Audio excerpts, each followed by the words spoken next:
buenas tardes, mis hermanos, donde quiera que estén, les mandamos un fuerte saludo y un fuerte abrazo, esperando que sigan todas las medidas dadas por las autoridades y aún más, siempre buscando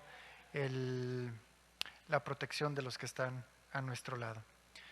Así que vamos a continuar con nuestro estudio y nuestro mensaje sobre la serie Como en los días de Elías, con nuestra enseñanza número 11.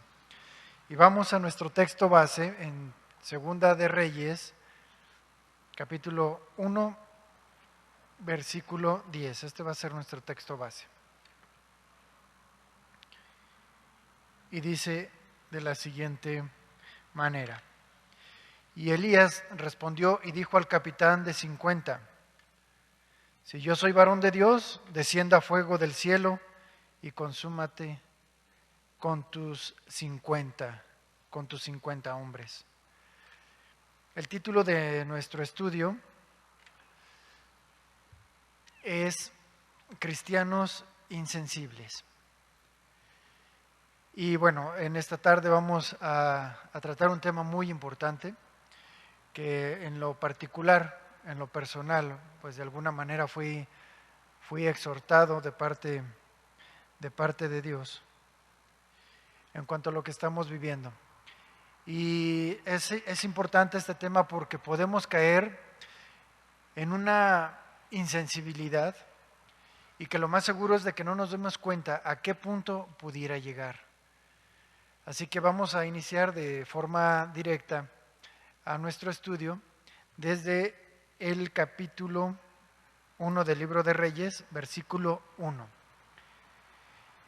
Iniciamos y dice así: después de la muerte de Acab, el rey Acab, se rebeló Moab contra Israel. Los moabitas era un pueblo antagónico y enemigo del pueblo de Israel y que había sido juzgado por el rey David. En esa división que hubo entre el reino del norte, el reino de Israel y el reino de Judá, y había caído en poder del rey de Israel, había caído este pueblo enemigo. Así que cuando ellos se enteran de que hubo la muerte del rey Acab, entonces aprovechan la oportunidad para sacudirse de aquel yugo de parte de Israel. En el versículo 2 dice lo siguiente: y Ocosías cayó por la ventana de una sala de la casa que tenía en Samaria y quedó lastimado, quedó enfermo. El accidente que sufrió Ocosías, que era el hijo del rey Acab y de Jezabel, que sucedió al reino, que tomó el reinado, impidió este accidente que él tomara las medidas, incluso para suprimir aquella revuelta. Por tal motivo, aquella revuelta tuvo éxito de forma providencial en contra de la casa de Acab por todos los crímenes que él había cometido. Porque eso fue lo que Dios le había dicho en Primera de Reyes 21-29, cuando Dios le dijo a Elías: ¿no has visto cómo Acab se ha humillado delante de mí? Pues por haberse humillado delante de mí, no traeré el mal mientras él viva. En los tiempos de su hijo Ocosías, entonces ahí traeré el mal sobre su casa. Ahora, aquí hay una pregunta interesante. Si el hijo del rey Acab, es decir, Ocosías, se hubiera arrepentido, la pregunta es: ¿Dios se habría detenido del mal que ya estaba puesto sobre su cabeza? La respuesta es sí, sin lugar a dudas, porque Dios llama al arrepentimiento. Sin embargo, Ocosías hasta ese momento hizo lo malo delante de Dios. ¿Por qué? Porque Dios en el libro de Éxodo, al momento de que entrega los 10 mandamientos, hay uno que dice muy específicamente que Dios es un Dios celoso, que visita la maldad de los padres sobre los hijos hasta la tercera y cuarta generación de los que aborrecen a Dios. La palabra que se utiliza ahí como visitar es una palabra hebrea que significa visitar de una manera amistosa, pero a la vez hostil. ¿Con qué propósito? Con el fin de reconciliarse, con el fin de ponerse a cuentas. Entonces, ¿qué era lo que estaba ocurriendo con este hombre, con el rey Ocosías?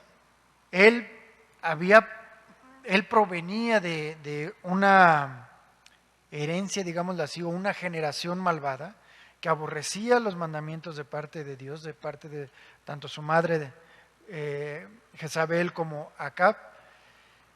Pero Dios tiene a bien visitar también de forma personal a Acab con el fin de que él se ponga a cuentas delante de Dios. ¿Cómo?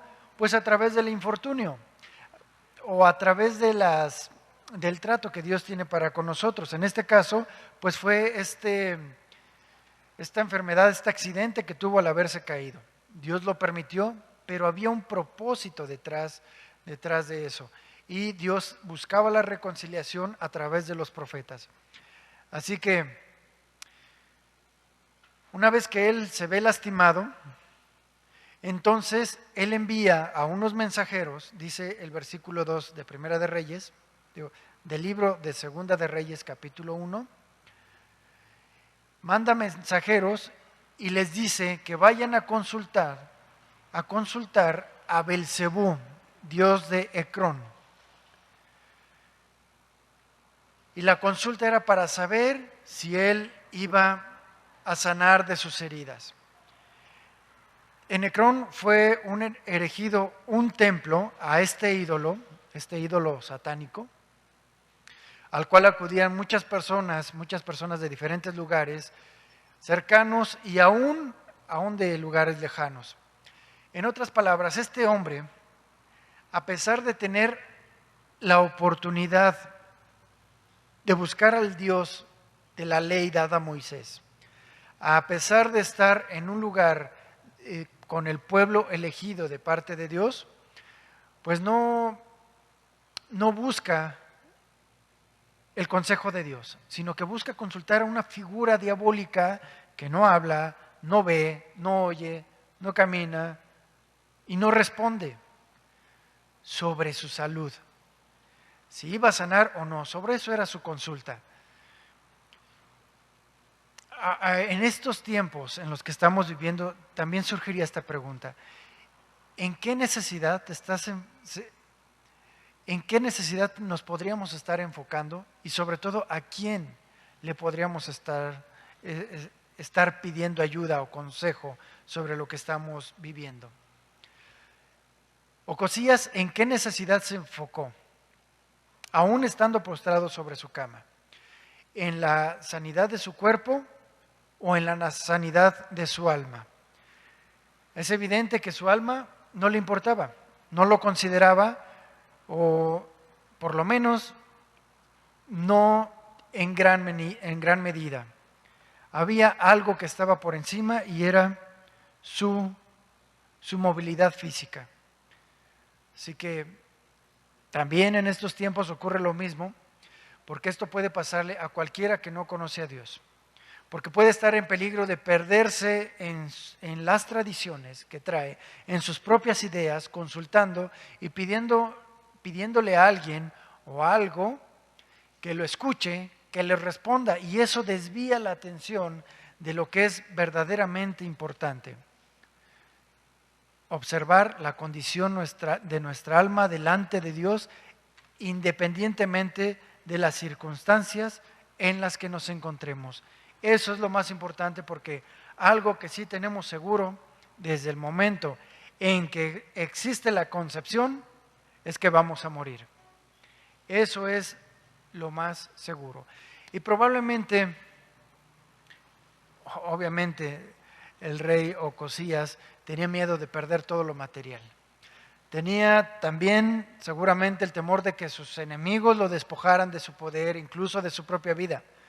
No sabemos qué pasaba por su mente. Lo cierto es que tenía miedo, pero no precisamente al Dios de Israel. Pero vamos a ver qué es lo que pasa a continuación. Porque aún estando en esa condición, Dios tuvo a bien de alguna manera visitarlo a este rey, al hijo de Acab. Vemos en el versículo 2, en el versículo 3, que dice, pero el ángel de Jehová. No era un ángel, era el ángel, el que llevaba las comunicaciones entre Dios, el Dios invisible y el pueblo escogido. Y el ángel de Jehová entonces le habló a Elías el tisbita, diciéndole, levántate y sube a encontrarte con los mensajeros del rey de Samaria y diles, ¿acaso no hay Dios de Israel para que vayáis a consultar a Belzebú, Dios de Ecrón? Observa la confrontación de parte del mismo Dios, porque le está dando una nueva oportunidad a este hombre de arrepentirse y de apartarse de la idolatría que había en su corazón, como lo venía arrastrando desde que estaba su padre Acab. Versículo 4. Por tanto, así ha dicho Jehová, del lecho en que estás no te levantarás, sino que ciertamente morirás. La sentencia ya estaba echada. Ocosías iba a morir de las consecuencias de esa caída. Bueno, algún día tenía que morir. Aquí la pregunta sería, ¿qué harías tú qué haría él en los últimos respiros que Dios le iba a permitir?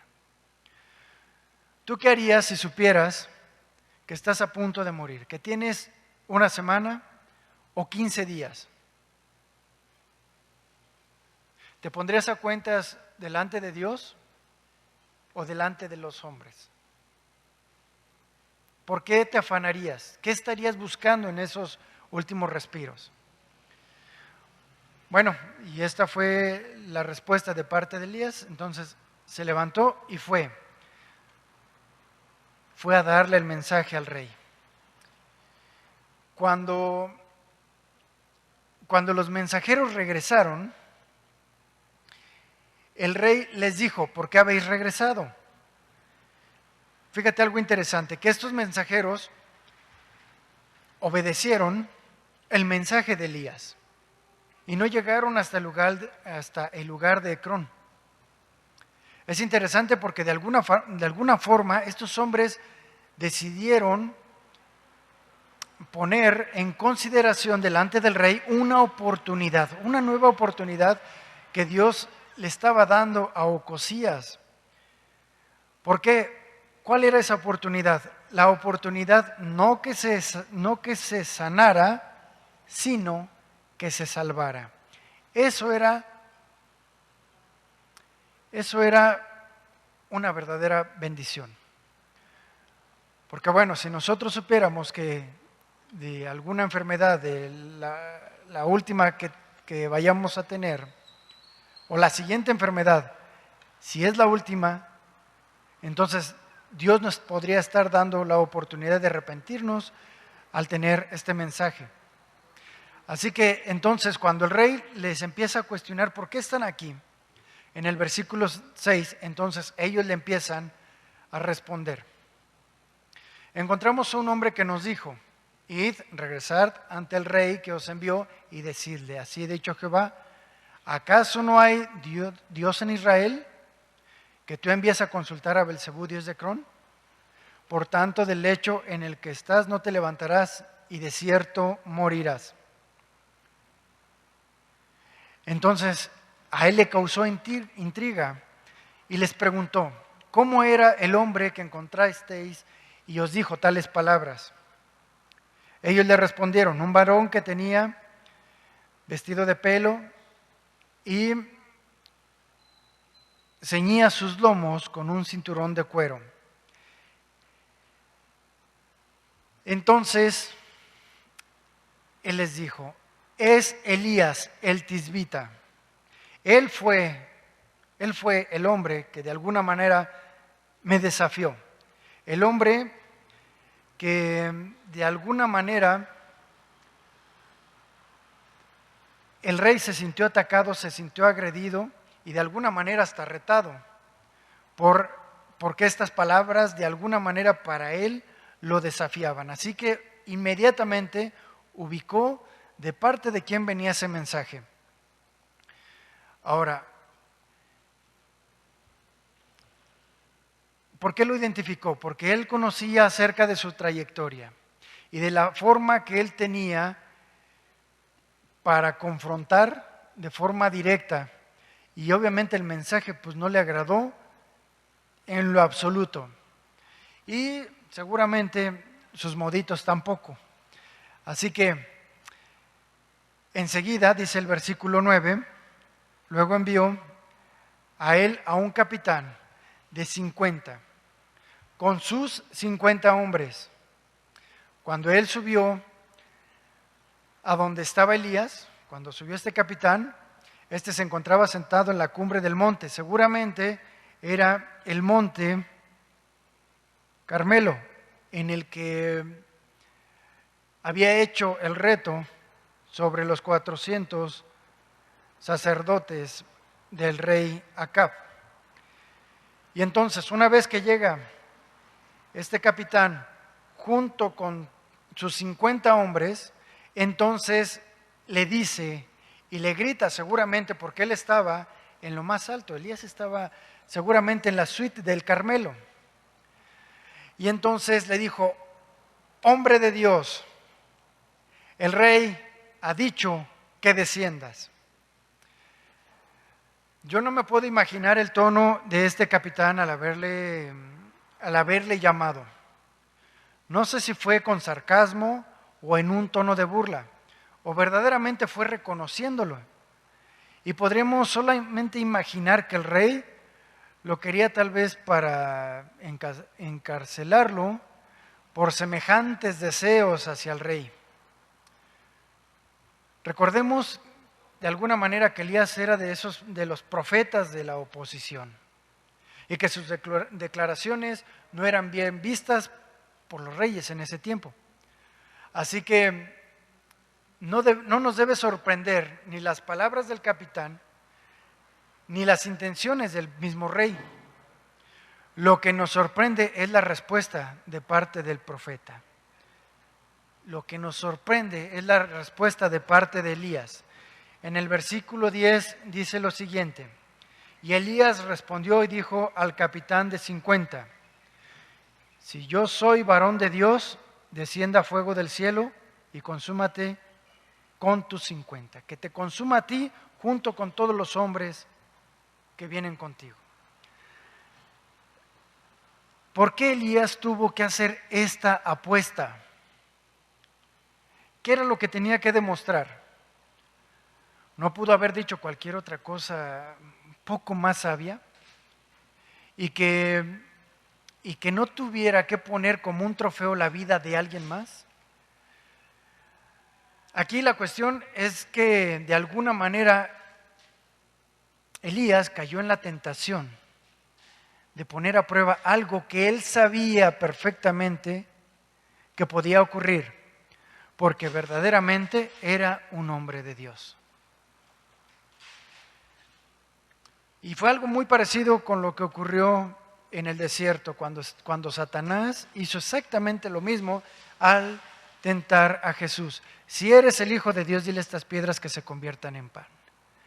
Jesús evidentemente pudo haber usado su poder y haber convertido aquello en pan o en cualquier suculento alimento sin ningún problema. Pero en el caso de Eliseo, eso fue lo que ocurrió.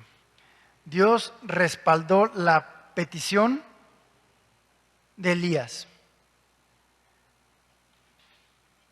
que descendiera fuego del cielo. Ahora la pregunta sería, ¿por qué lo hizo? ¿Por qué hizo Dios esto? Seguramente habrá muchas respuestas de parte de Dios que yo en lo personal no alcanzo a ver. Lo que sí alcanzo a distinguir es que lo hizo para enseñarnos a ti y a mí, a todos los que leyéramos esta historia, que la responsabilidad siempre estará en el mismo nivel del poder que Dios ponga sobre nosotros. Y que Dios no va a tomar a la ligera las decisiones que cada uno de nosotros tomemos cuando tenemos esa postura de poder. Así que ocurrió esto. Y descendió fuego del cielo que lo consumió al capitán y a sus 50 hombres. Seguramente el rey se enteró de esto que ocurrió de alguna forma, tal vez porque no tuvo respuesta pronta, pasó algún tiempo, fueron a investigar, vieron ahí pues lo que había quedado de estos 51 hombres, y entonces le dan aviso y el rey vuelve a enviar a él otro capitán de 50 con todo su agrupación, toda su gente, y el cual le dijo, una vez que estaba ahí, le gritó también con las mismas palabras, tal vez sin querer: hombre de Dios, el rey ha dicho así, desciende pronto. Este otro capitán hizo lo mismo y no sabemos ni las intenciones nuevamente, ni el tono, porque probablemente estaba molesto.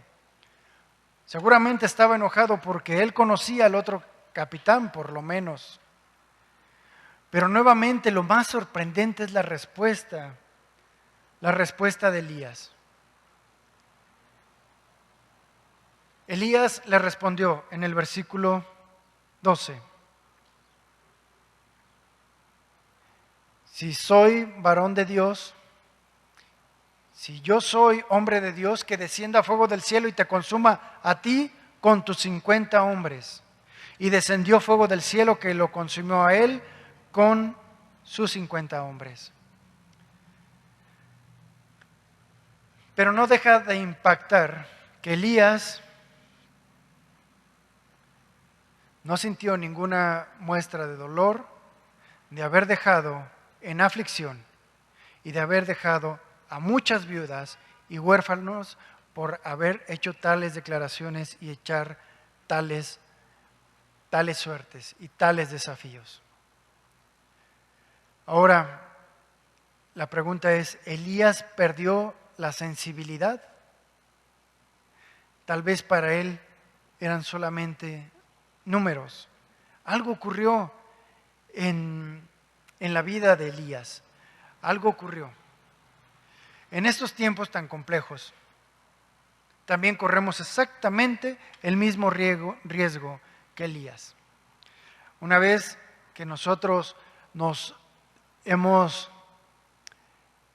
rendido delante de Dios, y cuando vemos a Dios ya como nuestro protector, como nuestro guardador y nuestro cuidador, la insensibilidad puede nublar nuestros sentidos espirituales. Cuando solamente nos enfocamos en nosotros mismos y nada más vemos de alguna manera puros números que representan las muertes que han ocurrido por esta epidemia. Puede ser que tú no tengas algún contacto cercano en el que haya alguien perdido la vida. Esto es una bendición. Velo así porque se conoce de casos en que han muerto varias personas, varios integrantes de una misma familia, y siguen estando las personas contagiadas, los mismos integrantes de la familia. Y nosotros podemos decir, bueno, yo ya soy hijo de Dios y tengo su protección y sé que si muero me voy con Él. Y este es el peligro, dejamos de cuidar a los demás. Dejamos de cuidar a los demás. Mira, algo tan sencillo como el uso del cubrebocas que debemos de mantener y de llevar a cualquier lugar de acuerdo a las recomendaciones que nos han dado las autoridades sanitarias. El cubrebocas no es para que tú evites ser contagiado. Por el contrario, el cubrebocas es porque si tú eres una persona que es portador del virus, ayuda a minimizar el riesgo de que tú contagies a alguien más. Es decir, de alguna manera el mensaje que estás transmitiendo con el cubrebocas, aunque la otra persona no lo entienda así, es esto que estoy usando es por ti, porque yo no sé si soy portador de ese virus. Y como no se están haciendo pruebas masivas, de hecho, el principal riesgo y las principales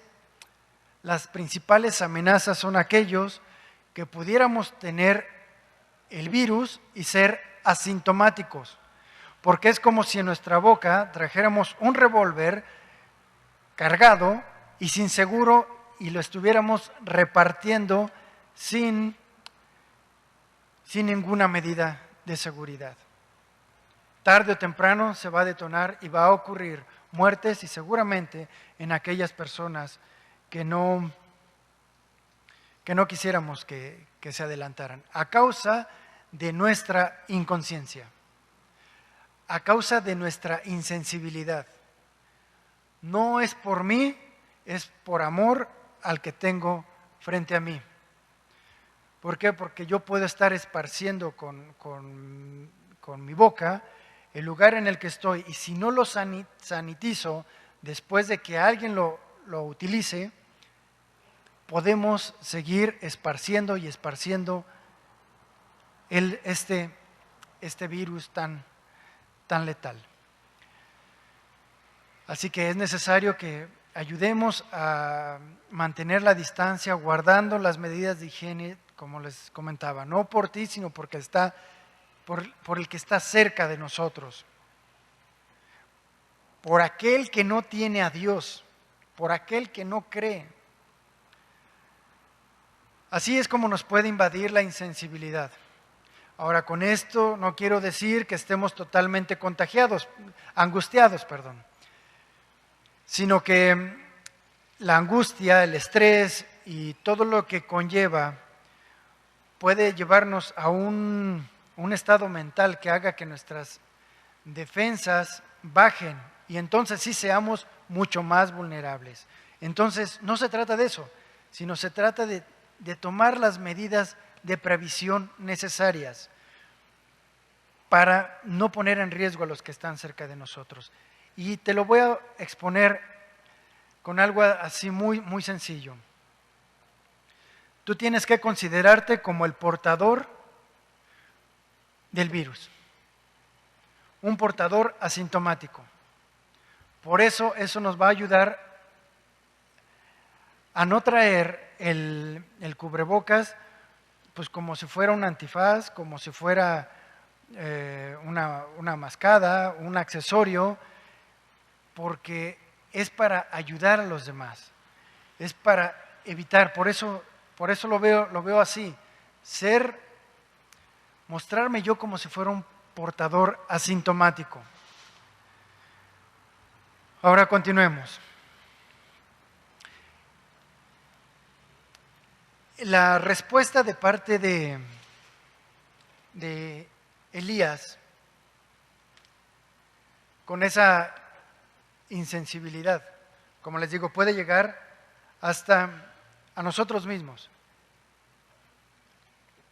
Incluso tenemos un ejemplo muy claro de aquellos hombres que estuvieron caminando con Jesús.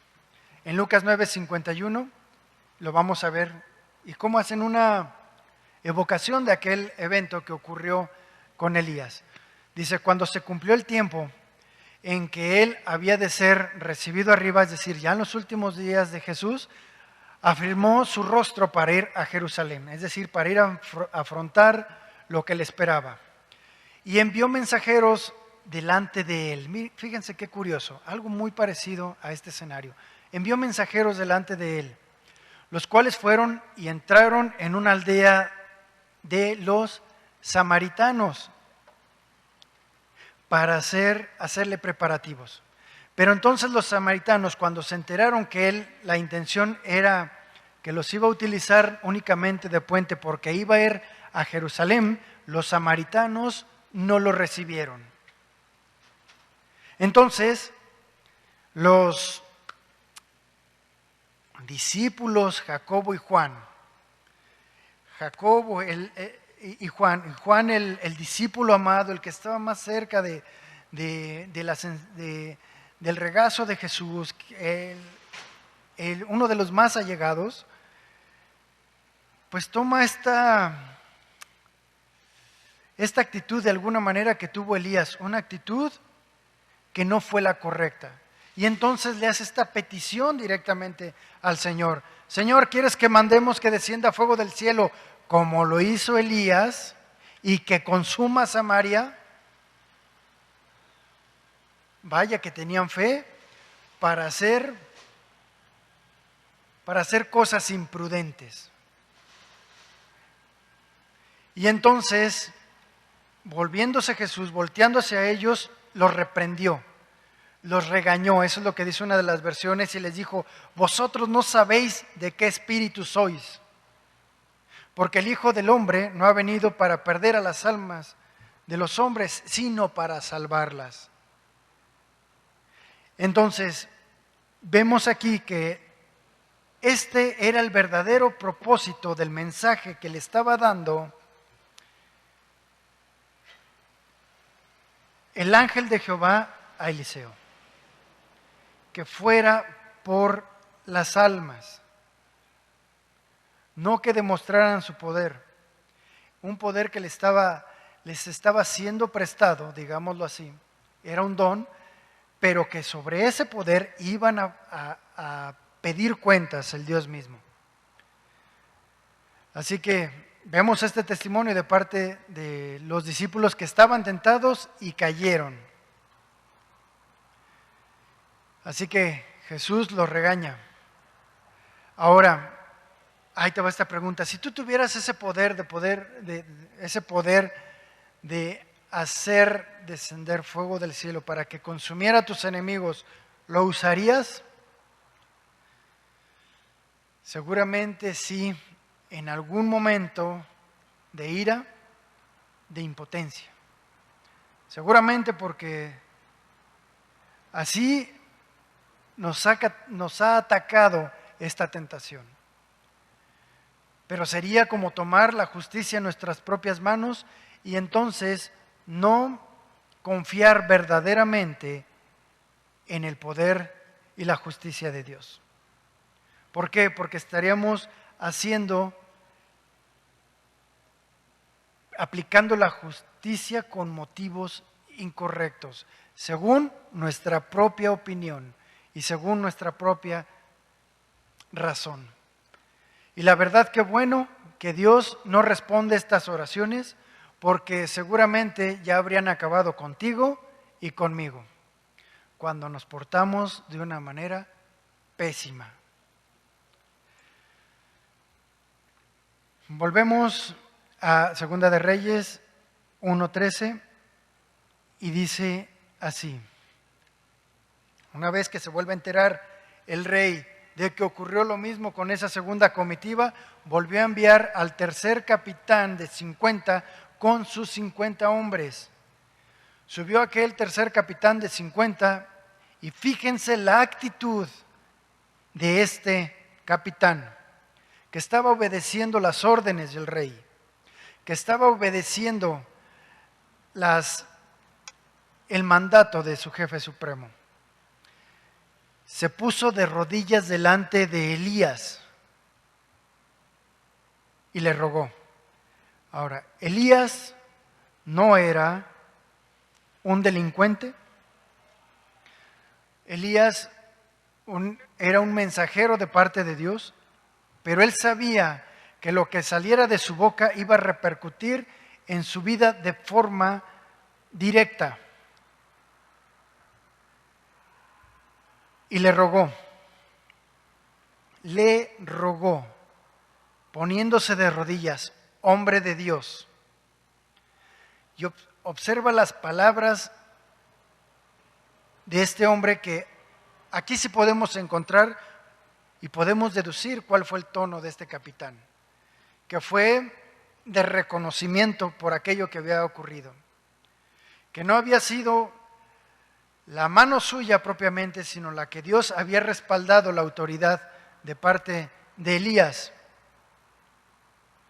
y que seguramente iba a respaldar lo que saliera de su boca, pero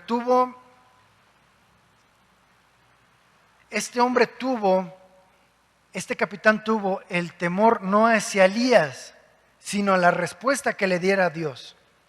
Por eso le dijo, te ruego, como un intermediario, como un intercesor, te ruego que mi vida y la vida de tus 50 siervos, que los que están aquí alrededor mío, alcancen algún valor a tus ojos. Esto es algo tremendo.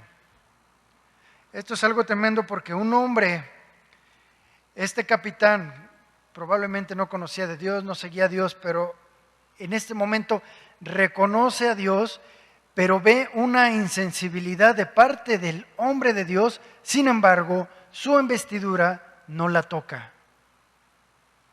Y pide, si hay algún valor, porque vemos que los 102 soldados que acabas de aniquilar, no mostraste ninguna sensibilidad ante ese dolor. Y esperamos, te rogamos por nuestras vidas. Porque sabemos que ya ha descendido fuego del cielo y los ha consumido a los 2 primeros capitanes y junto con sus 50 hombres que traían con él. Ahora tenga valor, vuelve a repetir, ahora tenga valor mi vida a tus ojos. Aquí vemos a un hombre, a un soldado, pidiendo misericordia cuando ve que en realidad quien está detrás es Dios. No es un hombre, es Dios. Pero sabe que el que trae el dedo en el gatillo es Elías. Ve la actitud de estos hombres. Porque ahora al hombre de Dios, de alguna manera, podrían verlo como un tirano, que no le da valor a la vida, tal vez por el miedo de que le hicieran algo o de que lo mataran, o más, después de haber matado a 100, más de 100 a su cuenta. Así que para estas alturas, Elías ya tenía sus manos manchadas de sangre de muchas personas. Así que entonces, dice el versículo 15, entonces el ángel de Jehová dijo a Elías, desciende con él, no tengas miedo. Aquí vemos ahora la intervención de parte del Dios mismo, del ángel de Jehová, que muchos coinciden que es el mismo Jesucristo, antes de haber nacido del vientre de María, muchos años antes, la misma intervención y es el mismo corazón para decirle, he visto el corazón y la intención de este capitán. Así que Elías, párale a tu carro, porque tal vez si vuelves a pedir ahora, el fuego no solamente se los lleve a ellos, sino también a ti. O tal vez nada más descienda sobre ti. Así que el ángel le dijo, detente, ya no pidas de alguna manera insensateces, abusando del poder. Ya no lo hagas. Entonces Elías se levantó y descendió con él ante el rey. Y le dijo al rey,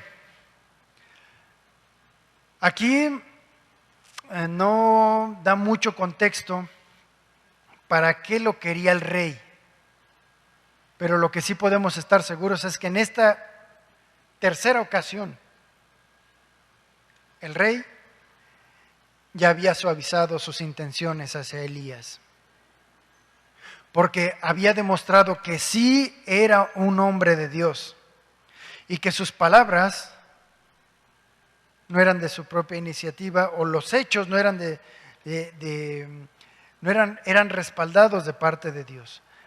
Así que las palabras que él había dicho desde un principio no eran de su propia iniciativa, sino que provenían de parte de Dios, de que él iba a permanecer postrado y ahí iba a morir.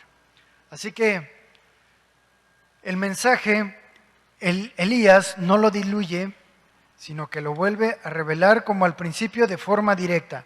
Así ha dicho Jehová: por cuanto enviaste mensajeros a consultar a Baalzebú, dios de Cron, como si no hubiera Dios en Israel cuya palabra consultar. Esta es la recriminación para el rey. Esta es la recriminación para un pueblo, la recriminación para una nación, para una familia, para ti y para mí. Es como si no hubiera Dios en Israel cuya palabra consultar. Es decir, ¿no te basta la palabra de Dios? ¿No te basta únicamente la Biblia para encontrar ayuda, orientación, consuelo, fortaleza? Como para andar confiando en otras cosas que se ven tanto, por ejemplo, en las redes sociales. ¿No te basta la palabra de Dios para buscarlo?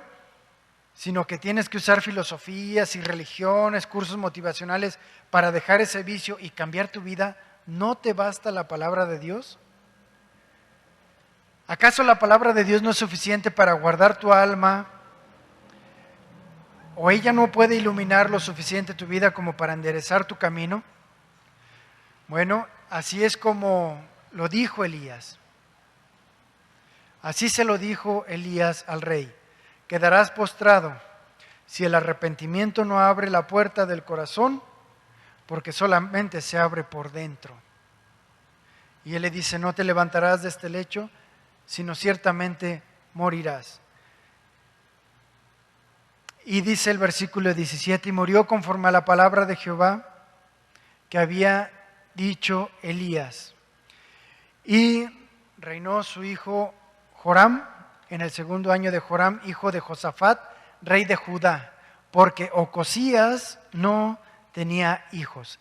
Hasta ahí llegó la descendencia de Jezabel y del rey Acab. En resumen, y retomando las respuestas de Elías. En este punto, Elías de alguna forma se mostró insensible ante los capitanes, a pesar de tener el respaldo de Dios. No nos deja ver demasiado qué fue lo que ocurrió entre la conversación del rey y Elías. No sabemos si el corazón de Ocosías siguió endurecido. Lo que sí se ve es un corazón frío, pero de parte de Elías. Porque ciertamente vemos una obediencia en él, pero no vimos o no palpamos amor por las almas. Después de haber consumido a 100 hombres, más de 100 hombres, tenía a 50 hombres y a un capitán en la tercera llamada. Ese grupo estaban dispuestos a escuchar al Dios de Israel y los dejó ir sin predicarles. Solamente les dio un mensaje tal cual como venía de parte de Dios. Tenía 50 hombres y a un capitán dispuestos para poder hablarles de él, sensibles, era tierra fértil. Y también tenía delante de él a un rey que había sido duramente tratado. ¿No fue sensible también a mostrarle el amor de Dios? Porque la justicia de Dios ya había sido evidente, pero era necesario también mostrarle el otro lado. El respaldo de Dios estaba también demostrado hacia Elías. Pero el mensaje del ángel de Jehová, ese mensaje también tenía implícita la compasión en su debido orden para que se llevara esa palabra delante del rey. Solamente le mostró un lado, y en eso también podemos caer nosotros. Únicamente en llevar el juicio y nunca mostrar el amor.